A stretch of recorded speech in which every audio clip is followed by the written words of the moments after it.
Good afternoon and welcome to our webinar. I'm Christina Schaefer, HAR's Director of Social Media. Today's program is going to be presented by Tracy Brown. It's called Cross-Cultural Communications, How to Build Relationships with Past, Current, and Future Clients. Before I introduce your program expert, I'd like to remind you to put your questions into the chat.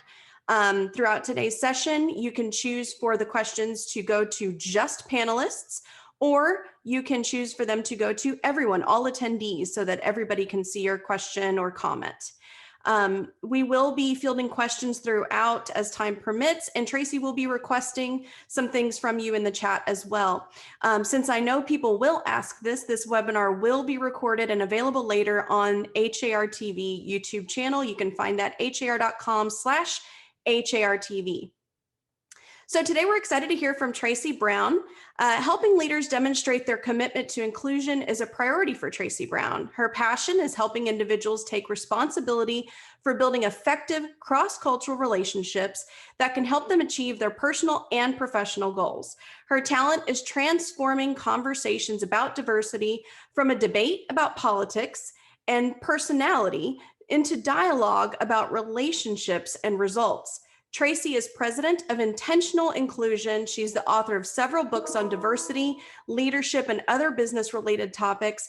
And her TEDx talk, What Is Mine to Do, was followed up with an active Facebook group where more than 7,000 members focus daily on what committed individuals can do to interrupt or help eliminate race-based hatred and violence.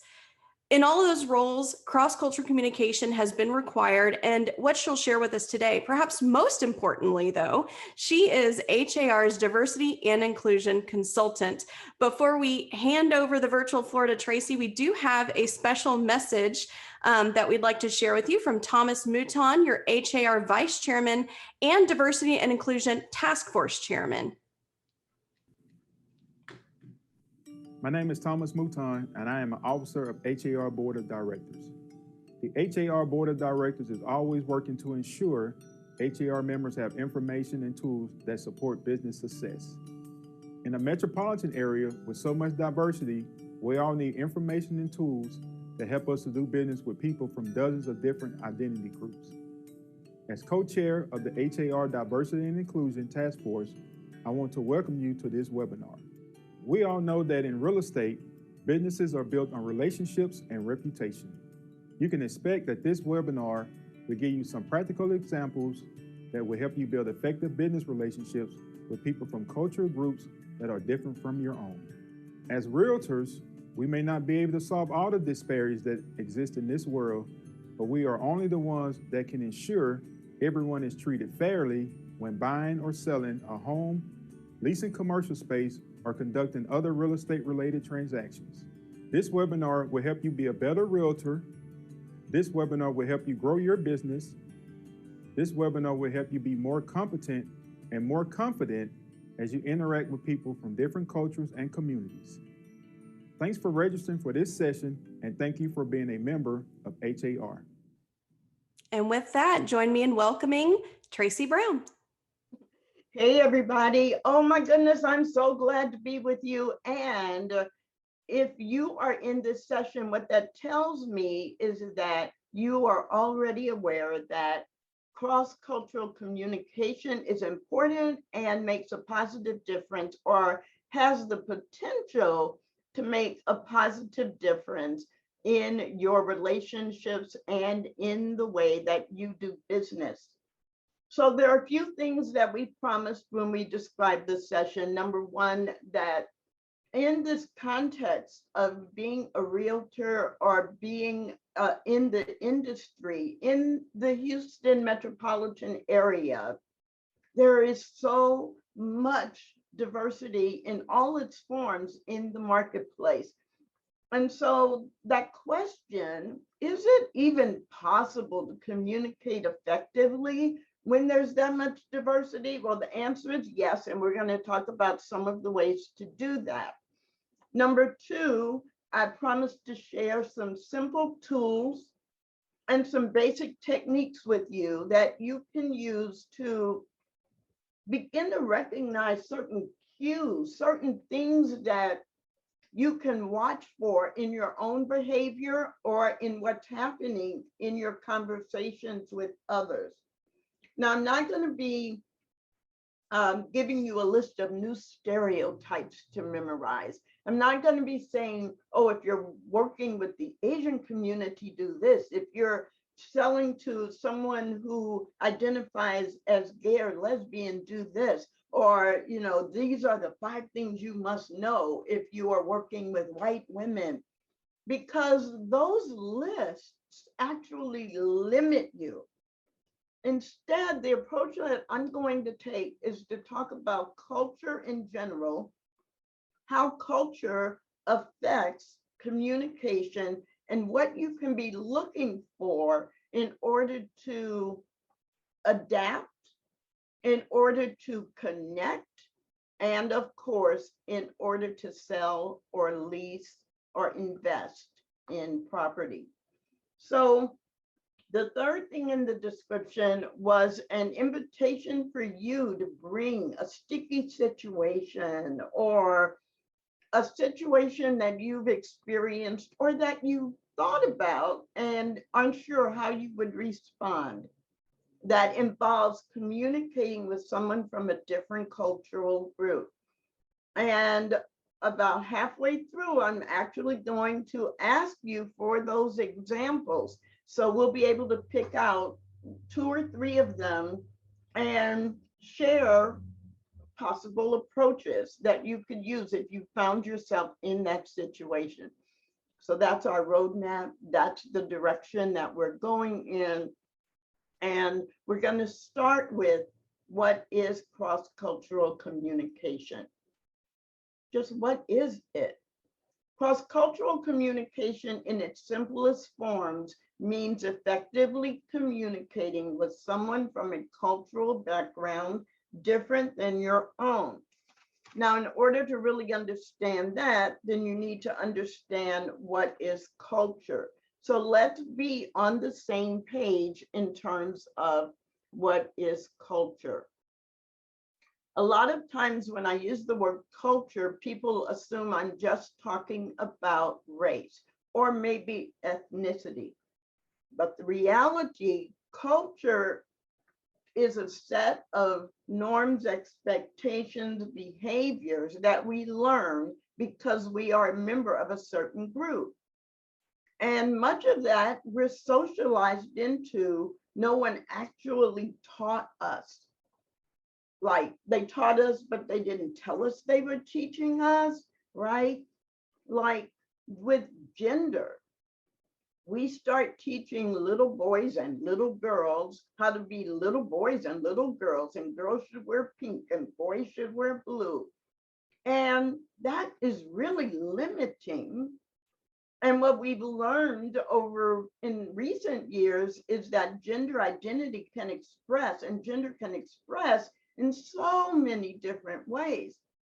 Yet we still have gender reveal parties where we get excited and it's pink or blue. So think about it. How many things do you do? How many assumptions do you make because of cultural norms based on gender? When a woman is speaking directly or saying exactly what she wants or demanding that people who work with her meet high standards, she may be saying the exact same thing that her male counterpart says. But often, when the man says it, it's accepted as directional or instructional. And when the woman says it, it's considered negatively, or she's given a label, a negative label. So gender does define, or not gender, culture does define how we behave, but not only based on race. So most of us as adults, we actually reflect in our day-to-day lives a couple dozen cultural groups that we're members of. So as I am speaking to you now, part of what I am doing is operating out of a culture called what trainers do, what speakers do, what professional presenters do and don't do, and how we should show up, right? That your profession or your skills actually do reflect some cultural norms, and you don't even think about it.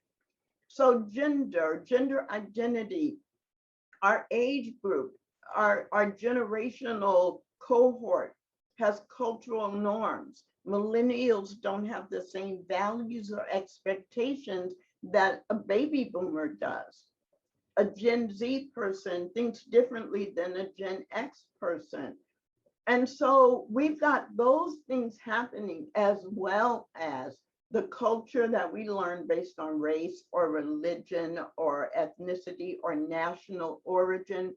And in Houston, which has so much diversity in so many ways, as a real estate professional, it is super, super, super important for you to be able to recognize your own cultural biases, your own cultural norms, your own cultural expectations, and be able to adapt or to build a bridge with people whose cultural norms, expectations, or beliefs are different from your own. Now, I use the term being aware of your own cultural biases. And some of you are probably thinking, well, I don't have any bias, because often we think biases actually are discrimination, that they're synonyms. They are not. So in order to track with me over the next hour, I may use the term bias a number of times. And all I'm referring to is the fact that we have a preference for or against something. That doesn't mean we always act on it to exclude others or to disadvantage others. Our cultural background teaches us hierarchies and teaches us ways to behave, and teaches us things to expect, especially from people who are different from us. And often those are negative, and often those are just biases. So as realtors, we have to recognize, when am I making up a story based on maybe my norms or what I heard or what I don't even know? And instead, how can I move beyond that and get more information? So here's the deal. We're going to focus on why cross-cultural communication is important and why cross-cultural communication is important for realtors. Okay, so why is cross-cultural communication important, and why is it important for realtors? Now, I think there are at least five reasons why cross-cultural communication is important for realtors. First and foremost, I think it's really important for realtors because realtors base so much of what they do on relationships. The relationships you build with people can result in not only the sale of one home, but they tell 5 friends and 2 or 3 of them buy homes and have you as the realtor, or 15 years later, their child is buying their first home. And then they tell their friends, right? One residential sale can result in a dozen or more future sales because you have a relationship. In commercial real estate, relationships are so critical, as is reputation. If you are in commercial real estate and you lease to a medical practice, and then they grow from 3 or 4 physicians to 8, your reputation of having served them well makes them want to lease in a larger space in that same property or in another property that you manage or that you have a connection to or that you refer them to. Our reputation is what determines how many referrals you get from people you never even knew to market to. And so being able to build a cross-cultural bridge and to communicate with people from many different groups, age groups, ethnic groups, religious groups, economic levels and classes is what helps you build a reputation throughout the community that you serve. And if your reputation around cross-cultural communication is that you belittle people, you make assumptions, you're working from stereotypes and not asking good questions, then guess what? You still are building a reputation. It's just not the reputation that helps you grow your business. Relationships, reputation, safety. What does cross-cultural communication have to do with safety? You would be surprised at the number of times saying the wrong thing or making the wrong assumption as you're communicating with someone creates a sense that they are not safe. They don't feel safe to trust you. Another way to think of safety is trust. So they don't trust you, or they don't believe you, or they don't feel like you are going to treat them respectfully, so they take their money elsewhere. Are you able to use your communication to create vulnerability and safety with potential clients, with current clients? Number 4, legal compliance. Now, often when people talk about cross-cultural communication or diversity or inclusion or equity or fair housing, they will start with, you got to be in compliance with the law. I assume you are a realtor, you are a member of HAR, you have high standards. And of course, you're going to do everything you can to be in compliance with the law.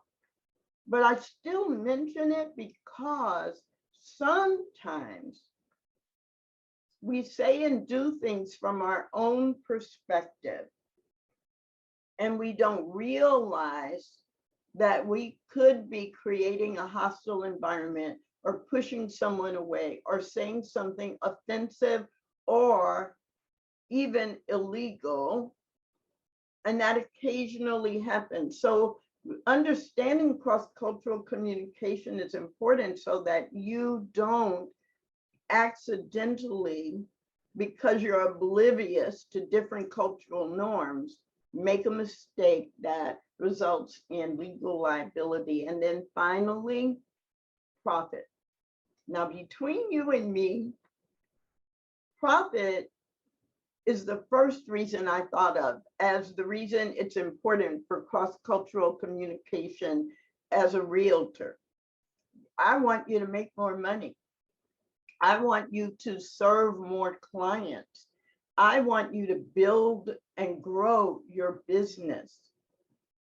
And in a city, in a metropolitan area that has so much diversity, I have a bias that you are limiting your ability to grow your business when you ignore the impact of cross-cultural communication. So that's what cross-cultural communication is. That's what culture is. And reminder that we all represent many, many cultural groups and cultural norms. It's just different cultural tendencies are in the lead at different times. And We all represent the cultural aspects of ourselves, but that doesn't keep us from building a bridge with other cultures.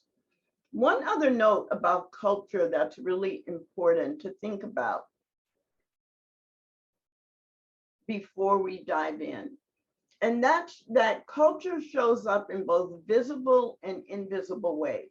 So a lot of times if I say culture, you will think of things like, oh yeah, you know, that's the music and the art and the food and maybe the type of clothing, perhaps the language that's spoken. Those are all things that are very visible. They're out in the open. We use them as markers. We also look at individuals, and we do look at skin color, or we know their name, or we see physical aspects of them, and in our brain connects that to different cultural groups. That's all visible culture, but 90% of culture is invisible. Just like the iceberg, right? An iceberg, you see this big, huge iceberg in the water, and you're still only seeing 10%, maybe 20%, because it goes 80% or 90% below the surface. Culture is the same way. Our values are culturally driven. They're invisible until you observe the behavior. Our assumptions are often beneath the surface and invisible. The stories in our mind and our beliefs are invisible, but they begin to come out in our conversations. They begin to come out in the way we negotiate a contract. They begin to come out with the assumption that we make about who's going to make the decision whether to buy or not buy.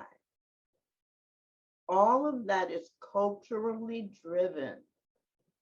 And some of the assumptions we make about mainstream, quote unquote, American culture don't apply once we're in the process of buying or selling a home, because at that moment, you are not selling to all of American culture. You are selling to that third generation Asian American family. You are selling to that first time home buyer who is the first graduate, college graduate in their family.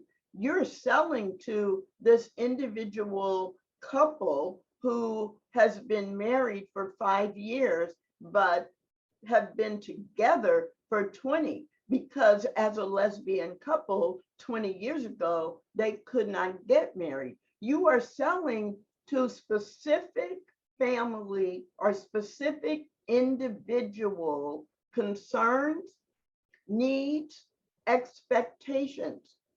And I promise you, the more you are able to tap into culturally what is their need or their norm, the more business you will receive.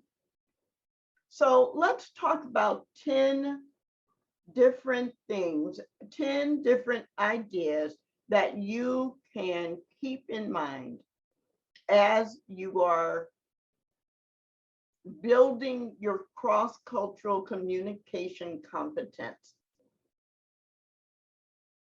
Think of these as behaviors to practice, or some of them are behaviors to avoid, like the first one.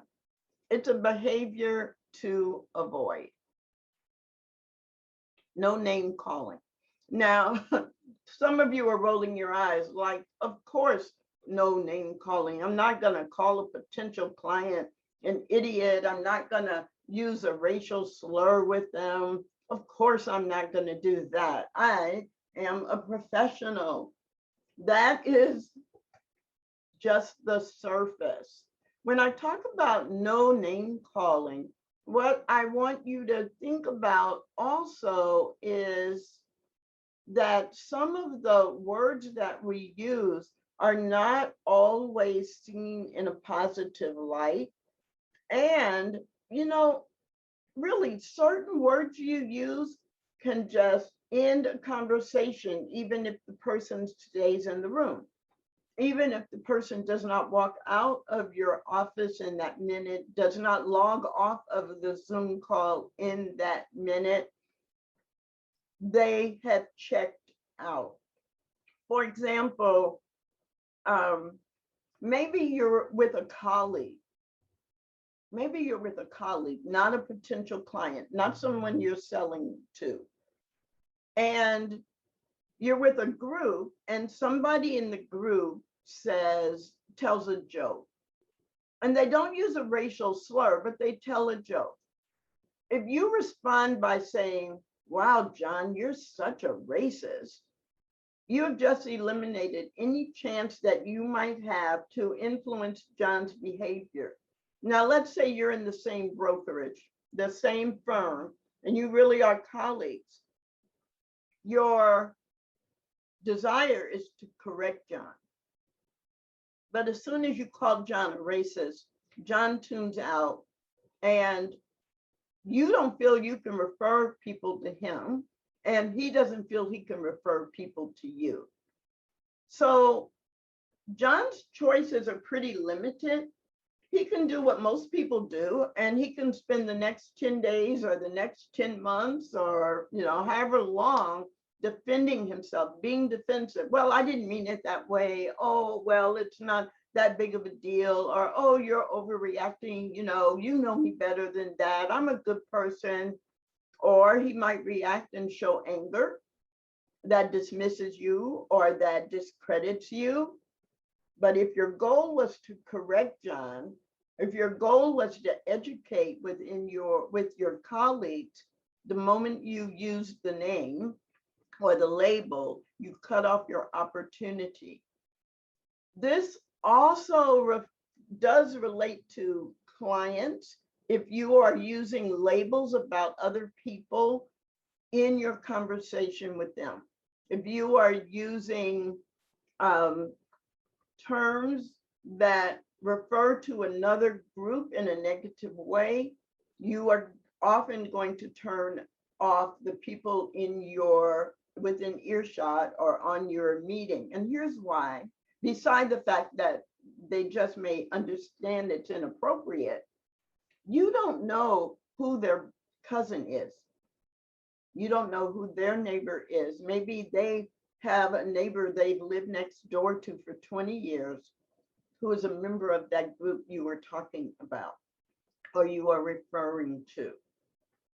And you don't know that. You think you know them, and they're not a member of that group, but you don't know who they love, who they care about, or who they are engaged with when they are not with you. So think before you speak. Words like racist, homophobic, sexist, misogynistic, they may not technically be bad words, but they are name-calling kinds of words that set off emotional triggers that close the conversation, shut down the relationship, ruin your reputation. So be really careful about that. Let's look at a second option. The second thing to keep in mind that can affect you when you're dealing with cultures is you want to learn to challenge behaviors, not beliefs. Is every Republican the same? No. Do all Democrats have the same priorities? No, of course not. So if we think of cross-cultural conversation and communication, it applies in all the ways that we are different from one another. It's really important to challenge the behavior that someone demonstrates, not assume what their belief is. Don't assume everyone in any given group believes the same thing or responds or reacts the same way. So think about this. Let me give you two examples and just think about which one do you think is better? Kind of like when you go to the optometrist and you look at the eye chart and the optometrist says, which is better, A or B? A or B, B or A? Okay, two examples. If I were to say, it's important we don't have side conversations during our meeting because it makes it difficult for all of us to hear each other and to understand everyone. That's A. B, just because you think your opinion is better than everyone else's, you need to stop talking when others are sharing. B. Obviously, the first example focuses on the behavior that doesn't work or the behavior that is desired. But the second example interprets someone's behavior, makes assumptions about what they are thinking and why they are behaving that way, and tells them what to do differently. So we have to be careful that we don't assume based on what their behavior would mean when I do it, and assume that because they're in a certain group, that they would do that. Now, this may seem second nature to you if you've taken basic communication skills training, or you've been trained to facilitate meetings, or you've been through couples counseling, because it's something that's often learned in marital therapy or couples counseling. But I am amazed how often in business settings and in social settings, people frame their comments as judgments based on what they think, or actually they are sure someone else believes. A real estate example. I used to be a part of an executive team, and we were negotiating a contract with in a commercial building. And we were in the process of expanding from 2 floors to 4 floors. And it was really interesting because even though one of the leasing managers had worked with us for a while, quite a while, he made an assumption about the kind of employees that were going to be on a floor where we were going to put 3 departments. Based on the job titles and the departments, he made some assumptions about the ethnicity and the age of the employees. And he made some suggestions that we did not receive very well. And we ended up working through it, but what created the conflict was because he focused on what he assumed the beliefs would be of the employees. He was suggesting that we put in extra security. He was suggesting that we actually not put our break room on that floor because employees in those departments were going to be cooking food in the kitchen or microwaving food that would have odors that would upset others. He made some assumptions that were not only inappropriate, but they crossed the line to offensive, but he wasn't making them from, in his mind, a place that was offensive. He was trying to help us plan the space in a way that he thought was appropriate. Now, luckily, because we already had a relationship, we were able to say, well, none of that is true. And no, that's not what we're going to do. We're going to do this, this, and this.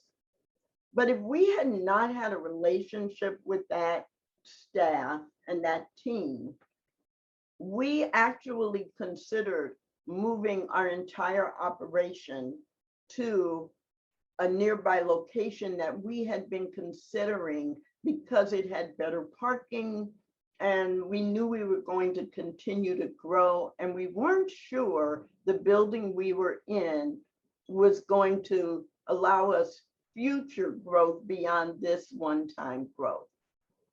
So you see, it's really important that we look at behaviors, not assume from our beliefs or what other people believe, what we think other people believe, because we don't really always know. Let me give you a couple of more, and then I'm going to stop and entertain questions that you have from the first 4 of 10 that I'm going to share with you. So the next one is listen for understanding, not agreement. Most of us have learned to just listen long enough to formulate what our response will be. We hear bits of information and scraps of ideas, and our brain puts it together. But what if your assignment was to listen to someone you already know you disagree with, so that you are able to explain his views as well as he could? When we remove the requirement of getting people to agree with us, or we stop waiting to interrupt them because we disagree with them, we open the door to curiosity.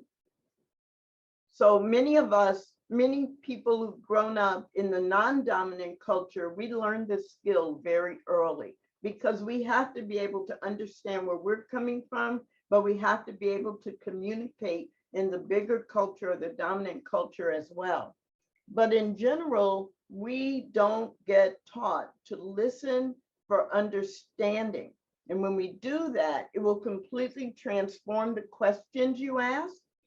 It will completely transform the potential for actually learning both the positive and negative experiences of others. And when I think about the real estate transaction or sale process, the sales process, sometimes when people say things like, oh, you know, I love the homes you showed me today, and we're going to go home and think about it or talk about it. A question about when would you like me to get back to you? A question about, are there other people in your family who you're going to engage in, or who will influence your decision? How is the decision going to be made? What are the 3 key factors that you are looking at? Because you want to understand what's really important to them versus just sell and just push the things that you think. I used to have a neighbor, and he shared with me that when he and his partner were buying their home, their real estate agent was really, really fabulous, because the real estate agent asked the question, who else in your families is going to be involved in the decision? I want to understand what you need to know, or what information they may need to know. And do you have all the answers to the questions they might ask you? And the reason this was such an important question to ask and impressed my former neighbor so much is because his partner came from an Asian background, and it is tradition for his family to always ask the oldest members of the family for their input before they make a major decision.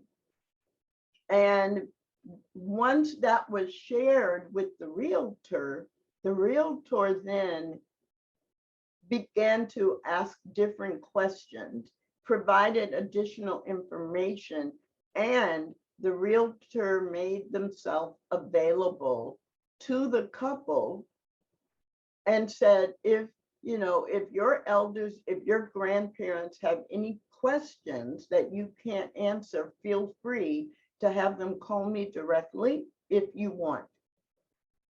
And so bringing them in to the process and not seeing them as a distraction or, oh, you all are, that's going to slow us down, made all the difference, built the relationship. And I know that this couple who are my neighbors, I know for a fact that they referred at least 20 potential buyers to their realtor over the next 4 or 5 years. And that's just the ones I know about. So it does make a difference to listen for understanding, not agreement with my process. This is the way that we do it. We're not going to do it that way. I hear what you're saying. Listen for understanding. And then ask questions that have no wrong answers. This is really hard. But in cross-cultural communication, it is really, really important. We all most of us went to schools where we were taught there's a right answer and there's a wrong answer. And you better get the right answer. That's what you're striving for. But when building relationships with people who are different from you, asking questions that can have no wrong answers builds relationship. So what are some examples? So you're in the marketing process and you're reaching out to groups. Maybe you're at a networking event and you're just trying to build basic relationships that you can then maybe sell to later. So you ask questions like, what's most important to you about a particular subject? Like, what's the most important to you about freedom? What's most important to you about living independently? What's most important to you about reading books? What's most important to you about raising a family? Okay, or how did you decide to? How did you decide to go into that profession? How did you decide to live in Houston or move to Houston? How did you decide to read that book? How did you decide to choose that hobby? Right? There's no wrong answer because you're asking them about something that is personal to them and why they do that or how they decided that.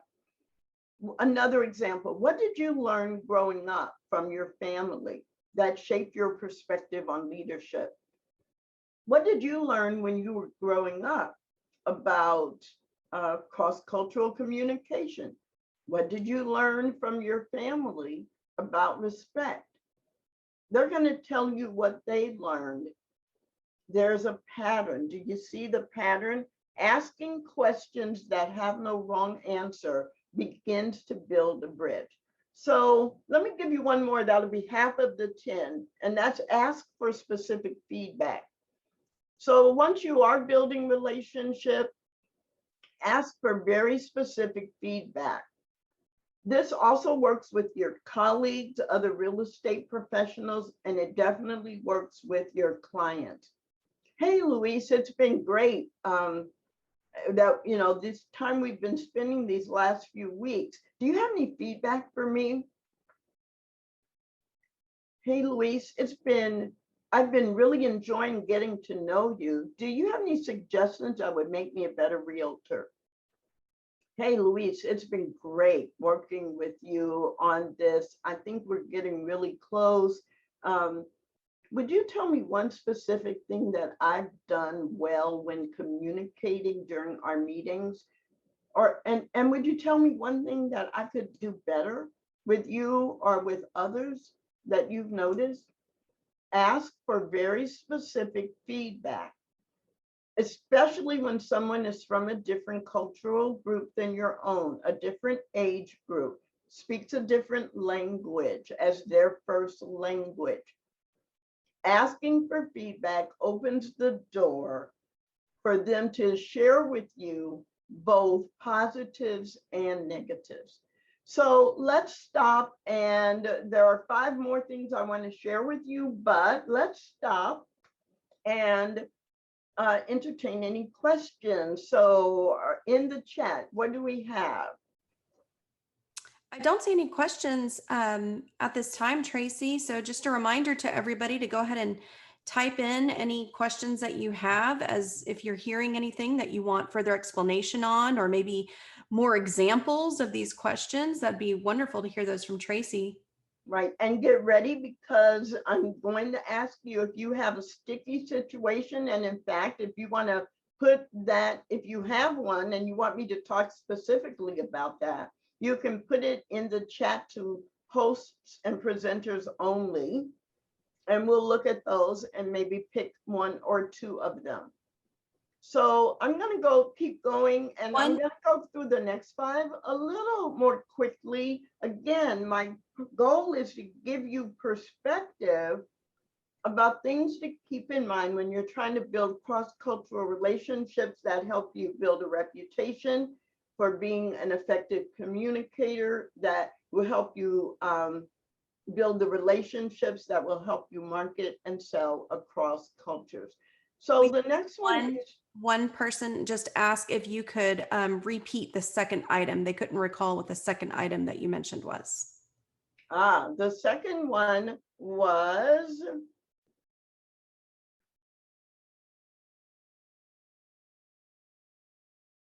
challenge behaviors, not beliefs. So let me go through all 5 of the ones that I've already shared, and that will be helpful for everybody. So no name calling or being careful about names or labels that you use.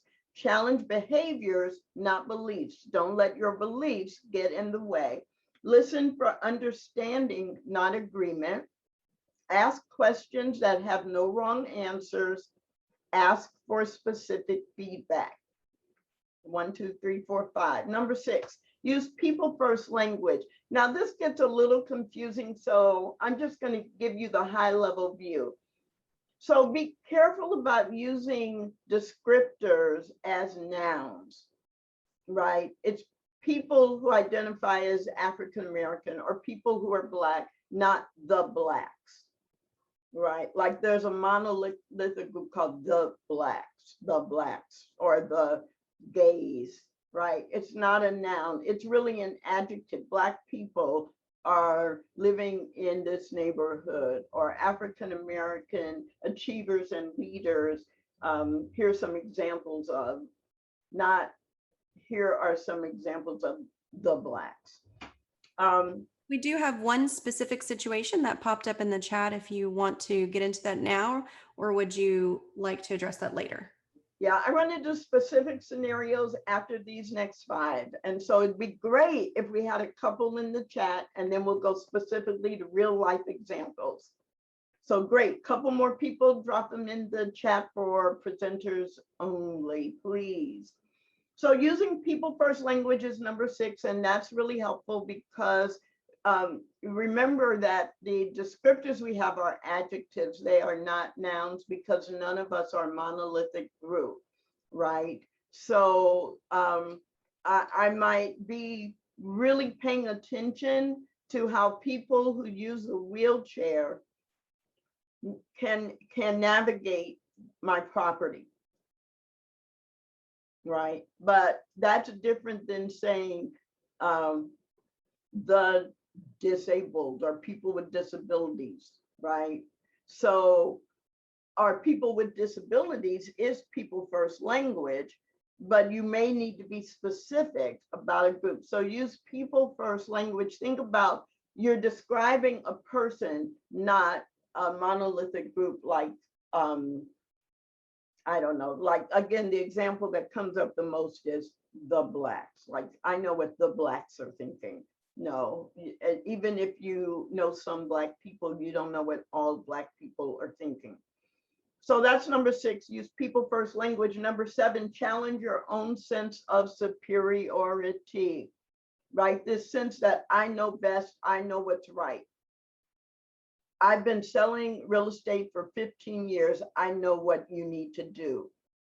Well, that could be true to a certain degree, but do you know how to accommodate my specific need or expectation?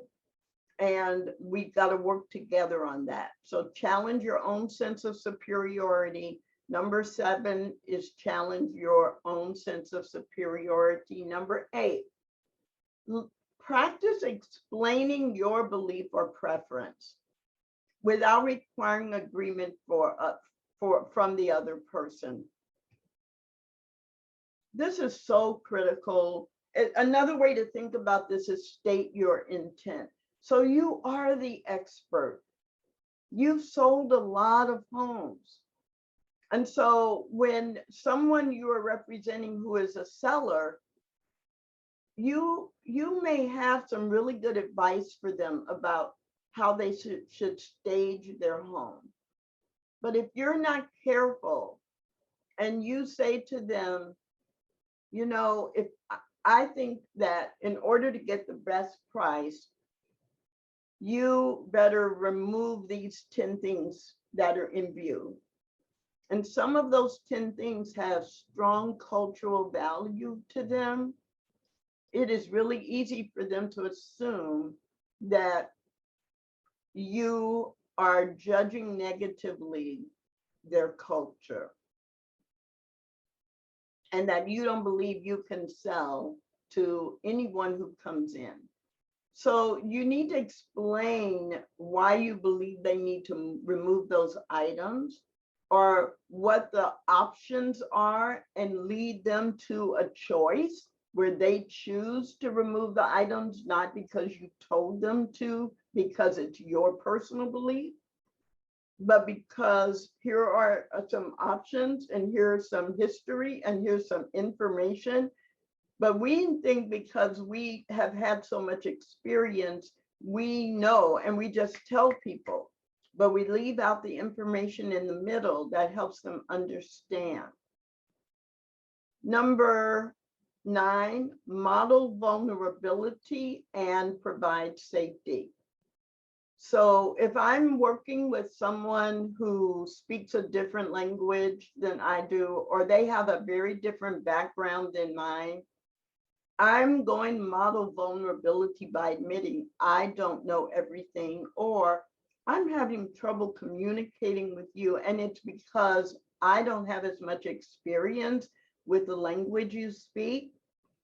I'm going to be vulnerable to that and then reaffirm, but I am committed to helping you buy your next home. And so we're going to work through this together. Coach me or tell me what your need is, or slow down, or help me know what resources you need, right? That's the partnership in relationship that builds strong, long-lasting bonds and results in not only that relationship, but others. And then number 10 is actually my favorite. Give yourself a learner's permit. Recognize that you don't have to know it all about every culture. There's no way for you to know it all.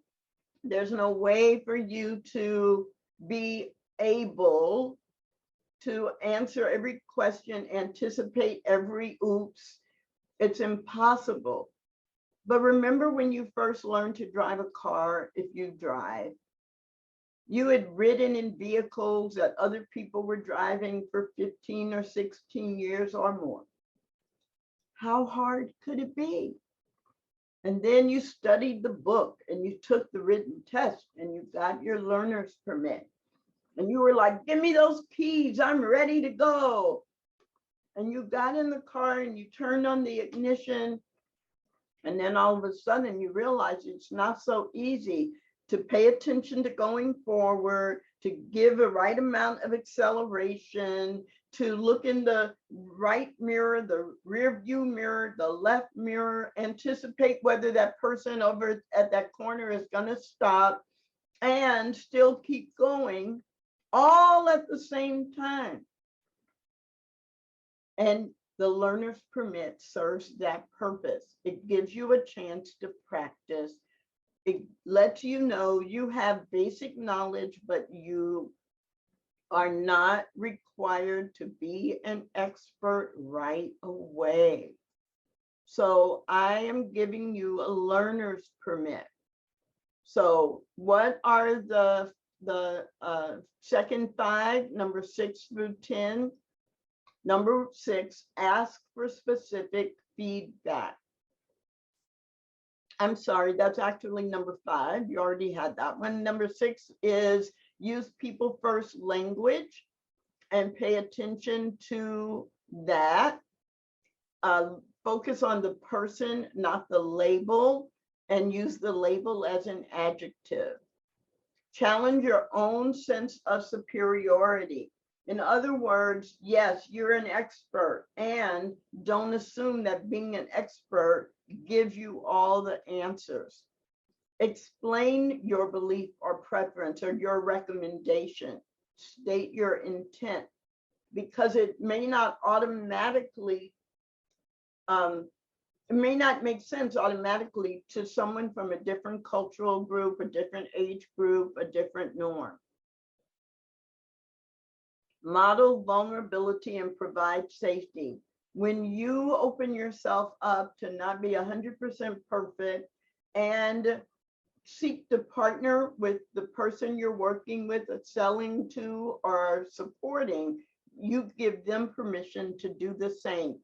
And especially when that vulnerability is related to some cultural need, cultural norm, or cultural style.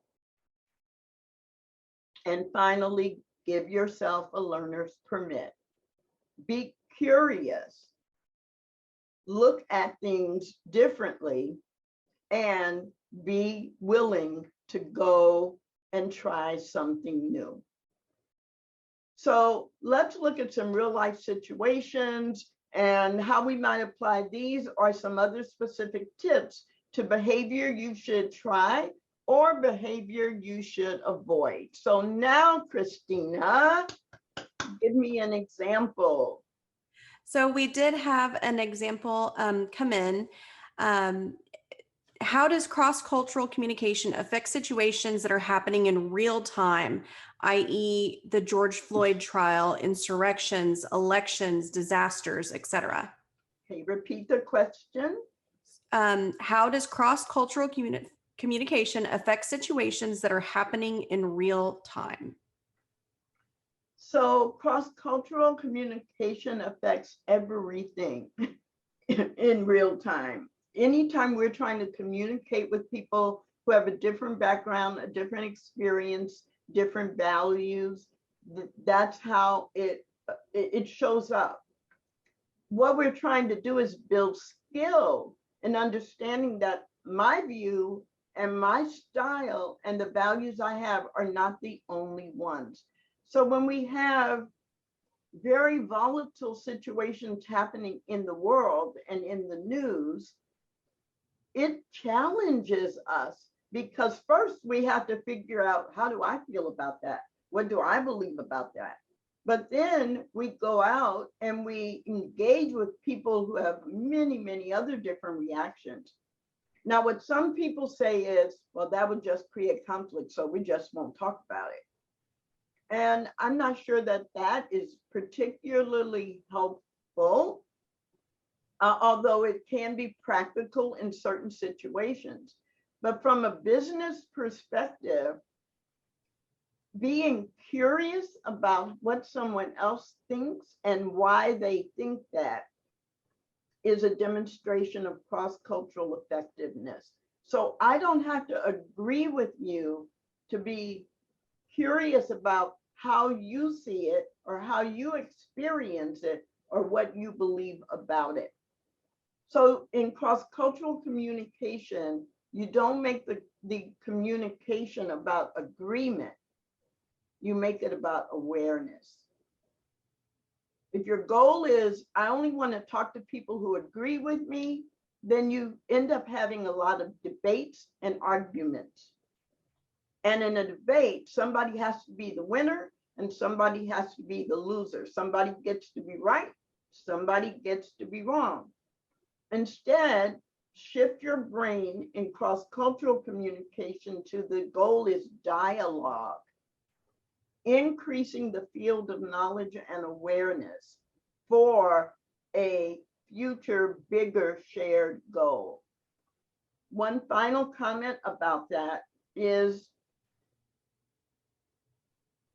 in this day and age, with the technology we have, it's impossible to ignore things that are going on in the news, like George Floyd's death, or the insurrection at the Capitol, or anything that is happening nationally or in local news, right? It's impossible to ignore that. It doesn't become the center of your conversation necessarily when you are working as a professional in the real estate industry, but you also don't make it the thing that you coalesce around, like, oh, well, I only want to serve, I only want to sell to people who believe what I believe, or I want to hide everything that I believe because I just want to use a certain group and get more money from them or more sales from them.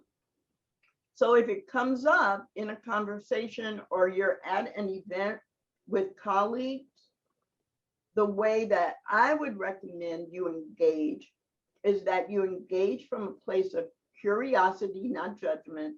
You engage from a place of increasing awareness, not seeking agreement. And with that, you learn more about many different views other than your own. And you can ask all kinds of questions like, wow, I never thought, or make comments like, wow, I never thought about it that way. Or that's really interesting. That's, I haven't heard anybody explain it that way before. Or, wow, can you just say a little bit more about that? Because that's a perspective I haven't heard. And instead, what we tend to do is, well, where do you get your news from? Oh, you listen to that station? Well, that's what's wrong with you. Or, right, we go into judgment and we try to make them wrong for having a view that's different from ours or an experience. Final comment. I find myself saying all the time when I am coaching people or when I am working with groups, especially leaders, your goal is not to make someone wrong. Because if that's what they believe, that's what they believe. Your goal is, if you are working together, is to find a way to move toward that shared goal. And that moving toward that shared goal does not require agreement. It does not require you to be the same. It requires you to be curious. It requires you to be respectful of other people's views and experiences. And it requires you to believe what people tell you. So if you are talking to me and especially if you've asked me what my perspective is, and I tell you, I'll give you a real life example. 2 weeks ago, someone asked me about my experience as a teenager who was Black and female in a certain scenario that had happened, when I was a teenager. And so I told them, from the perspective of being Black, I knew I was being missed and I was being discounted. And then the fact that I was female, I was discounted as well. And I went on to explain. Now, they had asked me and I was sharing with them. And then the person who asked me the question said, oh, well, you just made too much of a deal out of it. Oh, well, they probably didn't really even mean that. You just perceived it that way. If I tell you what my experience was, believe me, that is how I experienced it. And you cannot tell me you know better when you didn't have that experience. That is, you may not understand it. You may not be able to relate to it because your experience of being from a different race and a different age group, it doesn't correlate. But in cross-cultural communication, you've got to believe what people tell you about themselves, about their own experience. Yeah, that makes sense. Just a quick comment here that came in. I really like the strategy of asking questions that have no wrong answer. So that just a quick little message there. So here's a quick question, and then we do have another scenario, a real life scenario. I interpreted no name calling and people first language to be the same. Please help me understand the difference.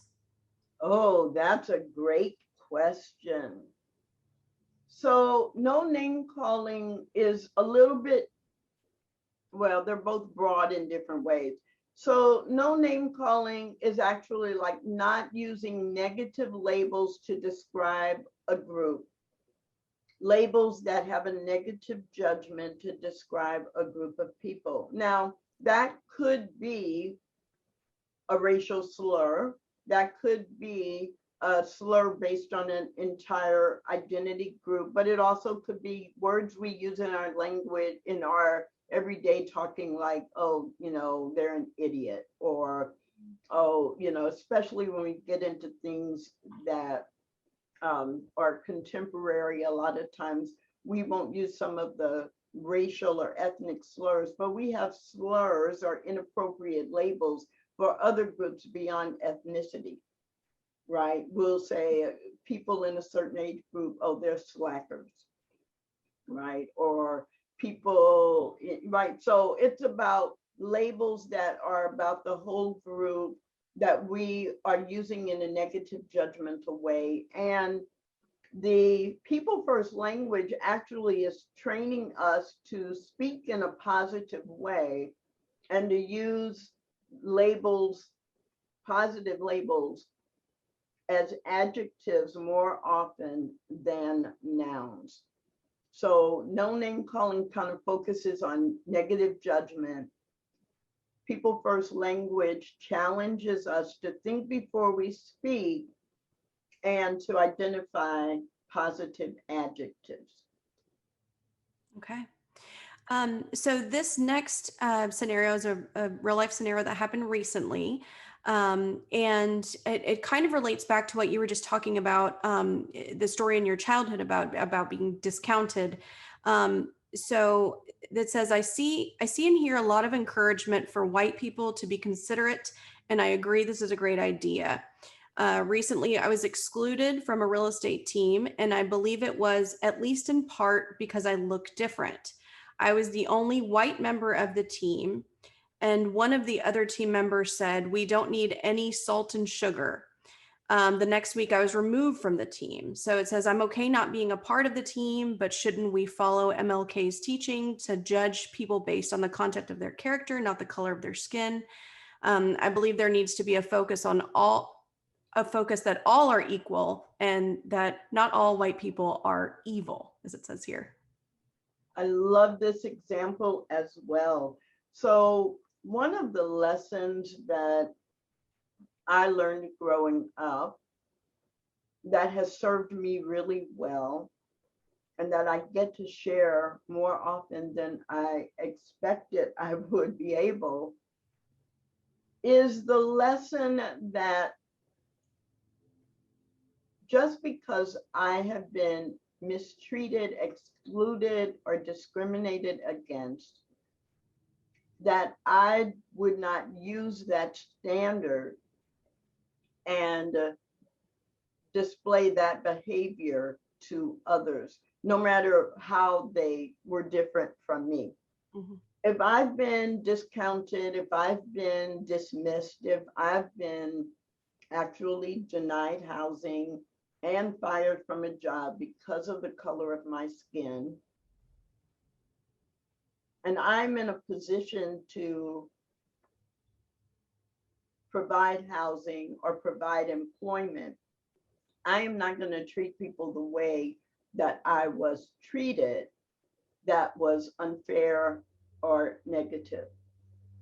And so I'm glad I learned that lesson, and many other people did as well, because our human nature, left to human nature, is like, well, wait, now I'm in charge. Now I have the power. I'm going to exclude people the way that I was excluded. It is perfectly understandable from an intellectual point of view. However, there are two key points I want to make, and I hope I can do this quickly and not forget the second one after I start the first one. So one of them is we want to behave from a place that is values driven, but we have to be careful about assuming everybody has our same values. So I'm always cautious, especially in the world of business, saying, oh, well, just do the right thing, or it's the right thing to do. Because depending on how I grew up and what my values are, what I might think is the right thing to do, someone else might not. On the other hand, we really do want to focus on what's going to give us the best outcome. What is our shared goal or our shared mission? So if I'm forming a team of people, I want to be clear about the mission, and I want to be clear about who is going to bring qualities, attributes, skills, experience, education, temperament, and abilities, that I'm creating a team of various people who are going to move us toward that goal line. And in that sense, I also want to make sure the team represents a lot of diversity. So that may be based on race and ethnicity and gender and age and religion and sexual orientation and gender expression, and right. But I'm not doing I need one of each, because my bigger focus is what's going to get us to the goal line. And we know that different ideas and different experiences get us there. So I would say, yes, it makes me a little sad that someone experiences that they might be excluded based on one element of who they are. Sure, that makes me sad. I've also been in situations where that one element that seemed to be the excluding factor actually was not the excluding factor, but there was not effective communication about the actual reason. In the example shared, it would make sense to assume that that racial characteristics were involved. And the way we move forward is by saying race is one of many factors, many considerations. And here are the quality, skills, characteristics, attributes, experiences that are going to help us move forward. Finally, in the real estate profession, as you're building teams, as you are serving the community, we all have work to do. All of us. All of us. Can I just say that one more time?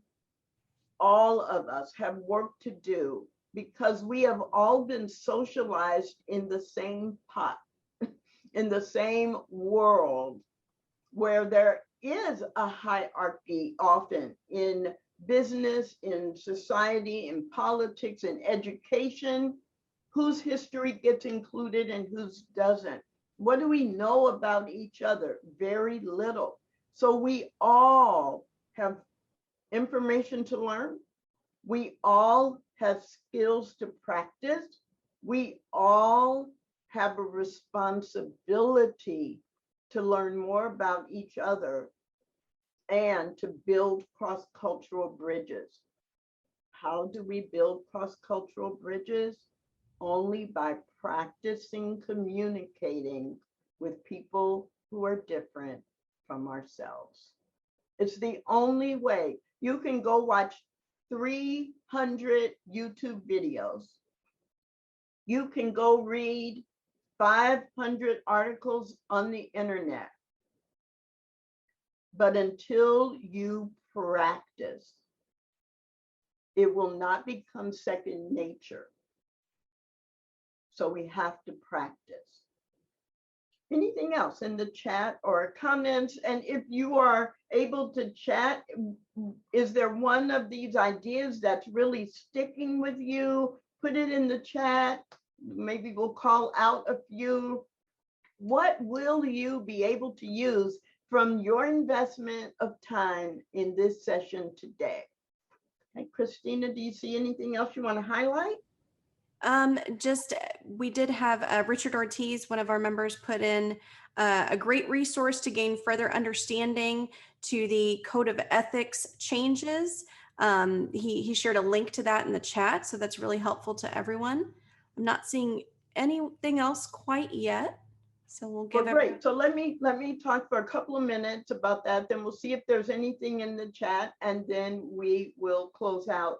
So yes, as a member of HAR and as a member of NAR, there have been a lot of questions in recent months about the changes and the expansion of the code of ethics and the professional expectations.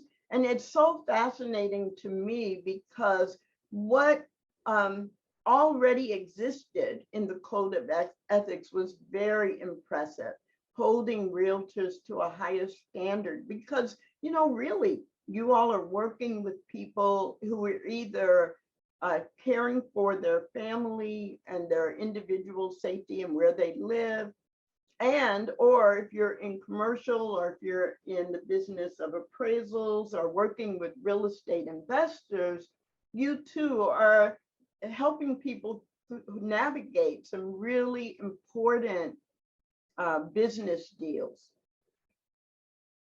If realtors have the reputation of excluding people based on any of the protected classes that are listed in the standards, you might make a lot of money, but you can make even more money when you go beyond those limitations and those boxes. The change in the rules that says that your behavior beyond a real estate transaction is subject to question is important. Almost every realtor I know who is a professional realtor, I've met them because we've served on a board of directors together in the community, or we've been in a project together in the community, or they're friends of friends. And if I'm at a party and that person I know is a realtor says certain things, or I see it on their Facebook page, I think, wow, I'm surprised that a realtor would say that. So the importance of understanding your reputation affects the reputation of the whole industry is so critical. And I'm so proud of what NAR has done, not to limit anyone's freedom, but to remind all of us that we live at a higher standard and we set the example for our communities, and it's up to us to build those bridges. I have the same concern for professional speakers and people who speak at conferences and events. We too are in the public eye, even in our personal lives. And so that same standard is critical in that industry as well. And so if there are still questions, thank you, Richard, for putting that link in, because there have been so many great sessions over the past 5 months where professional realtors are talking about what it means and how they're applying the ethics standards, the professional standards in their city, in their lives. And so we can do that as well. Okay, one last check-in with you, Christina, before we close out. We had a comment come in that their favorite takeaway was to challenge behaviors and not beliefs. So they really liked that one. And then just a few other comments. Thank you so much for this. It was very helpful, valuable information. So they really enjoyed it. Thank you so much, Tracy. Well, you are welcome. HAR is always setting an example, not only locally, but throughout the country and beyond. And so any of these tips that help you, please share them with other realtors. And let's make sure that HAR members continue to be the leaders in the real estate profession, especially as it relates to cross-cultural communication. Thank you. Thank you, Tracy. And thank you to each of you for taking the time to be more educated, not just for yourself, but for your clients. That's all for today's session, but I do hope each of you will check out several other webinars coming out this month. April is Fair Housing Month. On April 13th, next week, we will hear from experts about putting fair back in fair housing. On April 21st, we get a full hour of education on the SEF program. That is the Southeast Texas Housing Finance Corporation Down Payment Program. Please visit har.com/webinars to sign up for those sessions. We hope you all have a great rest of your week. Bye-bye.